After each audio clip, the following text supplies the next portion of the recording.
What's up, everyone? Welcome back to another episode of my Dear Jon Q&A series. This is where I take an in-depth question from you guys, either in the comments here or the hashtag Dear Jon ARTV over on Twitter, and I will give you a detailed explanation or else answer in video form. I've loved the questions that I've got so far. Let's try and mix it up for the coming comment section that I know you guys are going to be coming down below. Go a little bit different with it. Throw me some unique and just more in-depth questions that you'd like to maybe see me tackle. I'm excited to see what you give me. It can even branch out a little bit and have to do with entertainment, maybe mainly keep it music related, but let's have fun with it. Maybe get a little bit weird with this series. We shall see. Now, as you see from the title of the video today, I'm going to be talking about fake music fans. What exactly could that be? Well, let's see what our question of the day is. Before we get to that, be sure to drop a like on the video today to support the series. Let me know that you are enjoying these videos, and of course subscribe if you haven't done so already. Now on with the question. What do you think about fake fans? Like, do you think it's wrong to act overly obsessed with a band or call yourself a fan if you only know a few songs or if you haven't known the band for that long? And do you think it's wrong to love a band for their personality or just what they act like in interviews and stuff? Do you think that private lines and opinions of certain artists should and could influence what you think of them and how much you support them, how big of a fan of them you are? Well, I think this is a very good question. I'm going to try to answer it to the best of my ability here. I know that there are definitely several things that I could say and some things that I will say, some things that I will highlight and touch on, but keep in mind it doesn't make you a bad person if I am calling out something that could be considered a flaw, something that I don't personally like, or something that I see in the community that I don't care for as much. Everybody's different, and of course some people are just getting into music, so don't think that I'm just calling you a fake fan because you are just getting into music and you only know a few different artists,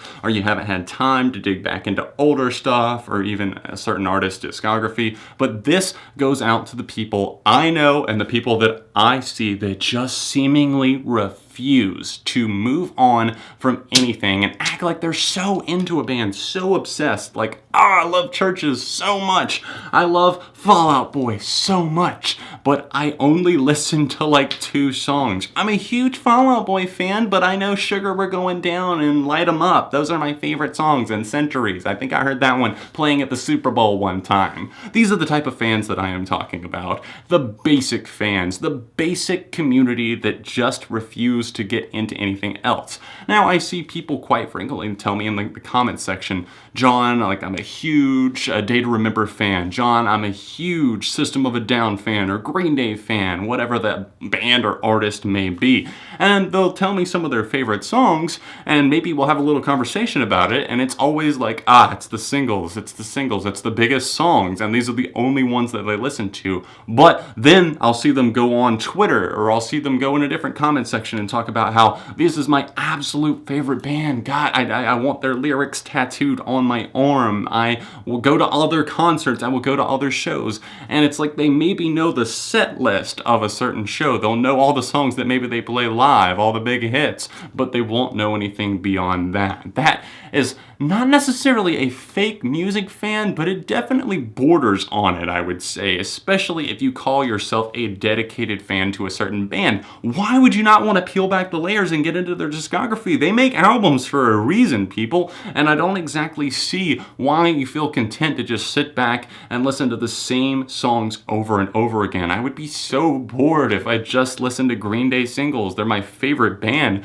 but goddamn, I don't want to hear them sing Good Riddance, Time of Your Life one more time. I cannot take some of the singles at this point. I don't want to hear them. But once you get into some of the deep cuts, go to Prosthetic Head, or obviously King for a Day, an underrated single that I feel like they have in their discography, and so many other songs, Amina Sleepus, all the way up to underrated stuff on their new album like Outlaws. There's a ton of stuff to dig into. Far in between, we see the people fall into maybe one album from a band or else one certain thing. And loving a band is definitely a good thing.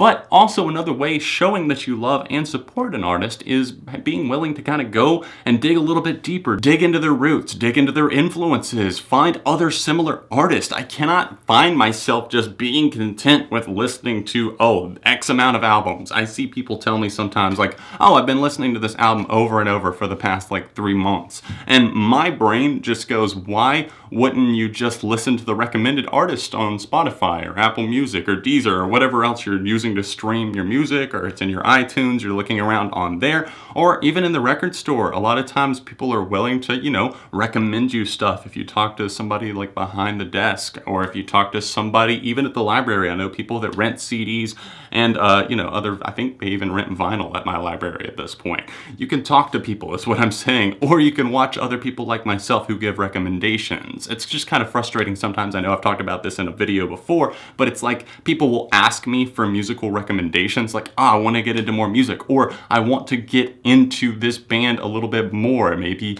you want to get into, Deftones a little bit more, and I'll be like, have you heard their seminal album White Pony? And it's like, no, I've never checked that one out. I don't know, it's kind of old. I don't know if I want to check that out or not. Maybe I'll just stick with Gore, the new one, because that's probably, their best thing, because it's the most recent thing that they've put out. And I facepalm so hard at those moments. I understand it's difficult to get into older stuff sometimes, or maybe it's just like a lot of work, or it's like very time consuming, but at the same time, if, and this is only if, you're calling yourself a huge fan of the band and you will only get into X amount of songs or try out one album, then you are a fake music fan. That's just my 2 cents on it, and I feel like people definitely can, like this person asked in the question here, do you think that you can get obsessed with like their personalities, or maybe even their looks or aesthetic, or just the scene of the band? Maybe you want to be in the punk community or the pop rock community or the emo community, whatever it may be.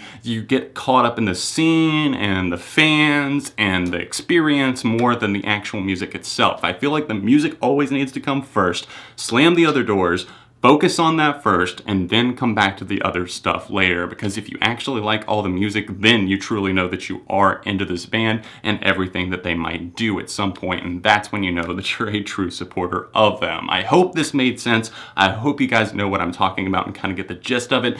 Definitely be willing to try new things. Definitely don't just be content with listening to the same songs, like the greatest hits, over and over again. It's like buying the Foo Fighters albums and then only listening to the greatest hits over and over and over again, and just cycling on that. And it's just like, maybe someday I'll get to the color and the shape. Maybe someday I'll get the wasting light, but I don't see that happening anytime soon. Thanks for watching today, guys. I do hope you enjoyed this episode of the Dear Jon Q&A. Leave your questions, starting with Dear Jon ARTV, and then a detailed question down below. Leave me a like on the video today, and of course, leave your thoughts on what I said today. It was all just my opinion down in the comment section down below. If you'd like to see the last episode of Dear Jon, click right here, or a recent review that I think you might like, click right here. You can find my social media linked in the description, and other than that, I'll see you guys very soon right here on ARTV.